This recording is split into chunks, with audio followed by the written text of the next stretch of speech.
আজকে আমি এমন একজন ভাটবাজের কথা বলবো, বোকাটের কথা বলবো, অশিক্ষিতর কথা বলবো, যে কিনা নিজেকে বিশাল বড় সেলিব্রিটি মনে করে। আমি তো পৃথিবী ফেমাস। পৃথিবী ফেমাস মানে আজকাল ডাস্টবিনের জঞ্জালটা পৃথিবী ফেমাস হয়ে যাচ্ছে। আমি বিশ্ব কাঁপাই, পৃথিবী কাঁপাই, পৃথিবী থরহরি কম্পমান করে দিই। আমি তো পৃথিবী ফেমাস। চলুন তাহলে এই পৃথিবী ফেমাস ডিজে অরুণ তার পদে একটু ফোন পে করাটা বুঝে দিই। Let's start. International brand DJ Arun বলছে, বলুন। ভাবা যায় ইন্টারন্যাশনাল ব্র্যান্ড কিনা আমাদের কলকাতার বাঘা যতীনে রয়েছে। বলছি কেউ দেয় না না? হ্যাঁ, একটা কাস্টমার বলে গেল কোনো সেলিব্রিটি তোমার মতো এত ভাইরাল না। কাকা তোমার মাথার যে স্ক্রুটা ঢিলে আছে, তারটা কেটে গেছে, তার জন্য একটা চিকিৎসা দরকার, সেটা আমরা সকলেই জানি। কিন্তু তোমাকে যে তোমার কাস্টমার এই কথাটা বলেছে, সেই কাস্টমারের জন্য আমার না বড়ই কষ্ট হচ্ছে, কারণ তারও চিকিৎসা দরকার ভাই। এরকম ধ্যান ধারণা একমাত্র তাদের মাথা থেকেই বেরোয় যারা ডিজে অরুণের মতো ডাস্টবিন। কোনো সেলিব্রিটি আমার উপরে ভাইরাল নেই। বলছে কোনো সেলিব্রিটি তার থেকে বেশি নাকি ভাইরাল নেই। সত্যি বলছি কাকা, তোমার একটা ভালো চিকিৎসা দরকার। তুমি একটা ভালো মাথার চিকিৎসার ডাক্তার খোঁজো, সেখানে গিয়ে চিকিৎসা করাও। নেট দুনিয়ার বেতাজ বাদশা, আমি বেতাজ বাদশা। আমি শুধু ভাবি এদের কনফিডেন্স লেভেলটা কোথা থেকে আসে, মানে এদের যে কনফিডেন্স লেভেলটা শরীরের মধ্যে জন্মাচ্ছে, সেটা কোন দিক থেকে আসছে, কে যোগাচ্ছে, আর কোথা থেকে আসে এই কনফিডেন্স লেভেলটা? নেট দুনিয়ার বেতাজ বাদশা, আমি বেতাজ বাদশা। আচ্ছা কাকা, তুমি পরোটার দোকানে কি করছো? তুমি তো গুন্ডাদের মতো আচরণ তোমার। তুমি গুন্ডামি করে বেড়াও, তৃণমূলে যোগ দিয়ে দাও। 2026 যুদ্ধ ঘোষণা বিধানসভা ভোটে, রাজনীতি মঞ্চে। আরে সালা, কাকা তুমি ভোটে দাঁড়াবো নাকি? বলছিলাম যে তুমি সিপিআই এ দাঁড়িও না, কারণ বেচারারা এমনিতেই শূন্য, আর তোমার জন্য তো শূন্য থেকে আরো শূন্যতর হয়ে যাবে। তাই তুমি এক কাজ করো, তৃণমূলে যোগ দিয়ে দাও। ইন্টারন্যাশনাল ফিগার টলিউড একটা ডিজে অরুণ বলছে, বলুন। বলছে ইন্টারন্যাশনাল ফিগার, হ্যাঁ, ডাস্টবিনের মতো একটা চেহারা নিয়ে ঘুরে বের করে সারাদিন ও 200 ও 100 এরকম করছে। আমাদের ইন্টারন্যাশনাল ফিগার টলিউড একটা দেওয়া, বলছে কোন জায়গায় অ্যাক্টিং করছে? ইন্টারন্যাশনাল ফিগার টলিউড একটা ডিজে অরুণ বলছে। আমাদের মুখ্যমন্ত্রী এত সুন্দর অভিনয় করে, তারপরে গিয়েও সে নিজেকে কোনোদিন একটার বলে দাবি করেনি। আর তুমি কোন সা ঝাঁটের মাল যে তুমি নিজেকে টলিউডের একটা বলে পরিচয় দিচ্ছ? কৃষ্ণ যদি রথের সারথি হয় তো অর্জুন তো ভালো তীর মারবেই। তো অর্জুন আমার পিছনে আছে, বাট কৃষ্ণ আমি আছি, কৃষ্ণ আমি আছি। না মানে আর কি কি ভাটবাজি বাকি আছে একটু বলবেন? মানে কৃষ্ণ তুমি মারা, তুমি একটা ঝাঁটের বাল দাও না। আমি মারা অনেকদিন চাচ্ছি না, চেঁচে ফেলে দেবো, ভাববো যে ডিজে অরুণকে ফেলে দিলাম।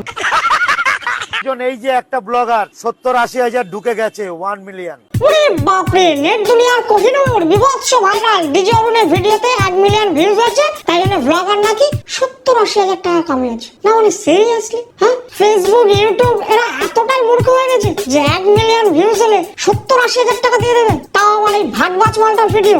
70-80 হাজার কামিয়েছে। চুপ, বিলকুল চুপ। আমার কন্ট্রোভার্সি আমার জায়গায় এই যে আসতে পারছে না, এর জন্য মানুষের যে হিংসা। না মানে সিরিয়াসলি এই মালটাকে দেখে কাদের হিংসা হচ্ছে? আমার তো ভাই তাদের জন্য ভীষণ কষ্ট লাগছে যে এই মালটাকে দেখে তোমাদের হিংসা হচ্ছে। হ্যাঁ, একটা ডাস্টবিনের আবর্জনা ডিজে অরুণ, ডিজে মানে ড্রেনের জল, তাকে দেখে তোমাদের হিংসা হচ্ছে। তোমাদের ওই ব্রেনটাকে না খুলে ফেলে দাও, ড্রেনের জলে ভাসিয়ে দাও, ভালো ডাক্তার দেখাও, চিকিৎসা দরকার। এই মালটাকে দেখে নাকি হিংসা হচ্ছে। ব্র্যান্ডের জামা কাপড় কেন পরো না? আমি তো নিজেই একটা ব্র্যান্ড, ডিজে অরুণ একটা ব্র্যান্ড। ডিজে ড্রেনের জল আজকাল ব্র্যান্ড হয়ে গেছে, দারুণ ব্যাপার। তা বলছিলাম যে কাকা, তোমার এই ব্র্যান্ড ড্রেনের জল এটা কারা খায়? ওই তোমার দোকানের সামনে দাঁড়িয়ে থাকা কাঙাল ব্লগার গুলো, তাদেরকে তুমি তোমার ওই ফোন পে পাওয়াটার সাথে ড্রেনের জলটা ফ্রিতে দাও, বেশ ভালো।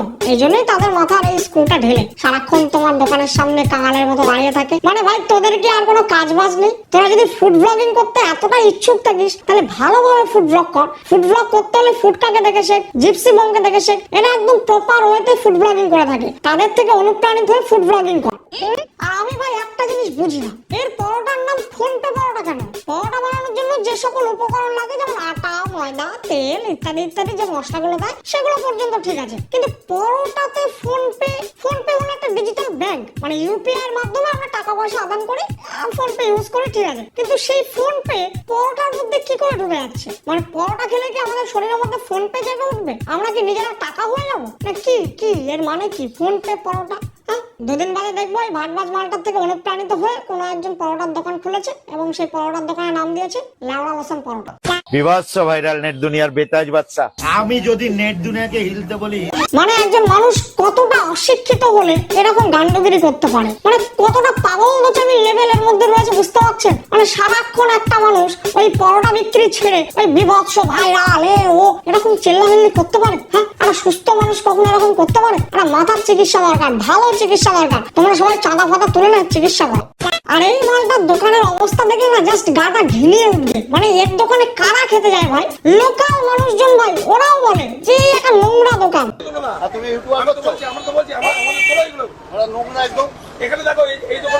লোকাল মানুষরাই তো জানবে যে লোকালে কি ঘটে, তাই লোকাল মানুষরাই সত্যি কথাটা বলে দিল যে এটা একটা নোংরা দোকান। সত্যিই তাই, দেখলেই কেমন গাটা ঘিলিয়ে আসে। এমনকি এই ভাটবাজ মালটা মাল খেয়ে গাড়ি চালায়। ডিজে অরুণকে পুলিশ ধরেছে। হেলমেট ছাড়া আর মদ খেয়ে আছে। মানে দিনের বেলা কাঙাল ব্লগারদের সামনে ভাটবাজি, আর রাতের বেলা পাবে গিয়ে কচি কচি মেয়েদের সাথে ঢসাঢসি। আরে মেয়েগুলোকে বলি হারি, বলছি তোমাদের রুচিবোধটা, ও রুচিবোধ নিয়ে কাদের সাথে বলছি? যাদের যেমন রুচি তারাই তো সেই রুচি সম্পন্ন কার্যকলাপ গুলো করবে, তাই না? ও বিজয়নের মুখে কাঁধার চিবি ঢুকে গেছে। তো বলেছিলাম চাঁদে যদি নেট পরিষেবা থাকে চাঁদেও দেখা যাবে। খেতে গেলে আমাকে দেখতে গেলে আসতে হবে বাঘাইয়াতে। আচ্ছা, বাঘাযতীন এরিয়াতে কি পৌরসভা থেকে লোকজন আবর্জনা তুলতে যায় না? ঠিকঠাক ভাবে যে আবর্জনা তুলছে না, কারণ একটা আবর্জনা সারাদিন চিৎকার করে বেড়াচ্ছে, ভাটবাজি করে বেড়াচ্ছে, আর এগুলো পৌরসভার লোকজন দেখতে পাচ্ছে না। না না না, এটা কিন্তু পৌরসভার গাফিলতি। এই বাঘাযতীন এলাকাতে যারা আবর্জনা পরিষ্কার করেন, যারা নোংরা আবর্জনা ভ্যানে তোলেন, তারা এই আবর্জনাটাকেও তুলুন। এই আবর্জনা যতদিন বাইরে থাকবে ততদিন কিন্তু চারিপাশে আবর্জনা ছড়িয়ে বেড়াবে, তাই এই আবর্জনাটাকে আগে সাফাই করুন। কালকে আমার 2টো সিলিন্ডার চুরি করে নিয়ে চলে গেছে। কাকা সত্যি করে বলো তো, তোমার সিলিন্ডার চুরি হয়েছে নাকি পাওনাদারদের টাকা দিতে পারছো না বলে তোমার সিলিন্ডার গুলো তুলে নিয়ে চলে গেছে? 100 টাকা দাও তো।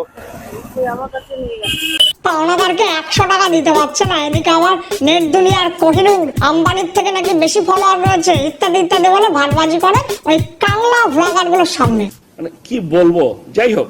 আমায় ফুলের বাগান দিয়ে নিয়ে যেও না। এই কাকা কিন্তু একদম ঠিকই বলেছে। কাকাকে তোমরা ফুলের বাগান দিয়ে কেন নিয়ে যাবে? কাকাকে তো তোমরা কলকাতার ময়লা পাহাড়ে নিয়ে যাবে।